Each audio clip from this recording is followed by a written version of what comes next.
दिलजीत दोसांझ का जो कार्यक्रम है, जो हमारी शर्तें हैं वो उनके सामने रखी है। अभी एनओसी पुलिस के द्वारा नहीं दी गई है, अभी एनओसी पुलिस के द्वारा नहीं दी गई है।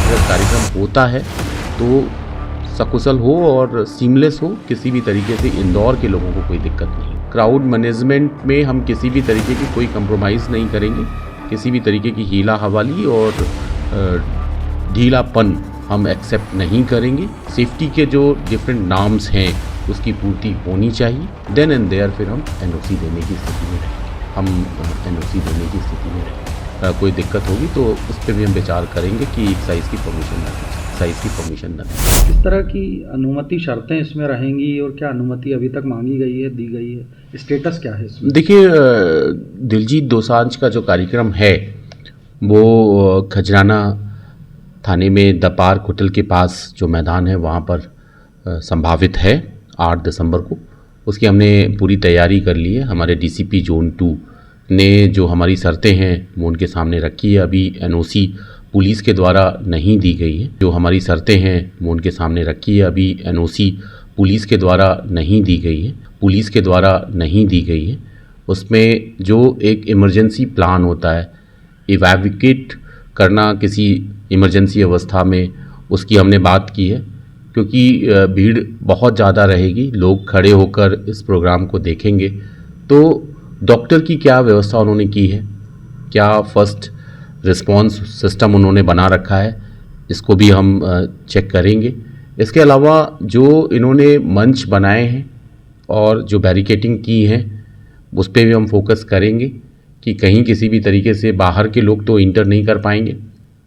इसके अलावा जो सेफ्टी से रिलेटेड और नाम्स हैं क्राउड मैनेजमेंट की, उसके भी हमने बाकायदा चेकलिस्ट दी है।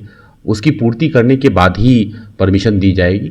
लाइट सेफ्टी से रिलेटेड जो हमारे नाम्स हैं इलेक्ट्रिसिटी से जुड़े, उसके बारे में भी बाकायदा हमने चेकलिस्ट दी है। वो सारी चेकलिस्ट आने के बाद हम एनओसी देने की स्थिति में रहेंगे। एनओसी देने की स्थिति में रहेंगे। सर, करीब 20 से 25 हज़ार लोगों के उसमें शामिल होने की उम्मीद की जा रही है, तो ट्रैफिक का एक बड़ा इशू रहेगा। निश्चित तौर पे एक बड़ा इशू रहेगा ट्रैफिक का डाइवर्जन की व्यवस्था की है। पार्किंग के लिए भी हमने व्यवस्था कर रखी है और निश्चित तौर पे प्रयास यही रहेगा, अगर कार्यक्रम होता है तो सकुशल हो और सीमलेस हो, किसी भी तरीके से इंदौर के लोगों को कोई दिक्कत नहीं होनी चाहिए। अब तक अनुमति नहीं दी गई है किसी भी तरह की? देखिए, अनुमति प्रोसेस में है, मैं ये नहीं कह रहा हूँ कि नहीं दी जाएगी, लेकिन शर्तों के साथ।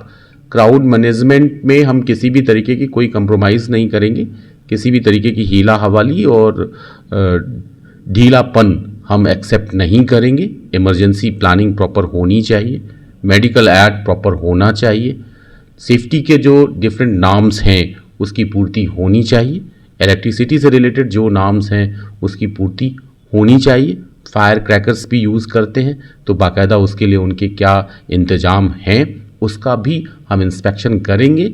देन एंड देयर फिर हम एनओसी प्रोवाइड करेंगे। शराब या किसी तरह का नशे का अगर प्रमोशन इनके गानों में, उसको लेकर देखिए, वो कलेक्टर साहब उसकी परमिशन देते हैं एक्साइज से रिलेटेड, लेकिन हमारी तरफ से प्रयास यही है कि हम जो उसके साथ शर्तें उसका पालन करें, बालिग लोगों को सर्व करें, और सर्व कितनी बार करना है, क्या करना है, इसका भी निर्धारण के संदर्भ में हम बात कर रहे हैं। और अगर हम देखते हैं कि कोई दिक्कत होगी तो उस पर भी हम विचार करेंगे कि एक साइज़ की परमिशन न दी जाए। कोई दिक्कत होगी तो उस पर भी हम विचार करेंगे कि एक साइज़ की परमिशन न दी जाए।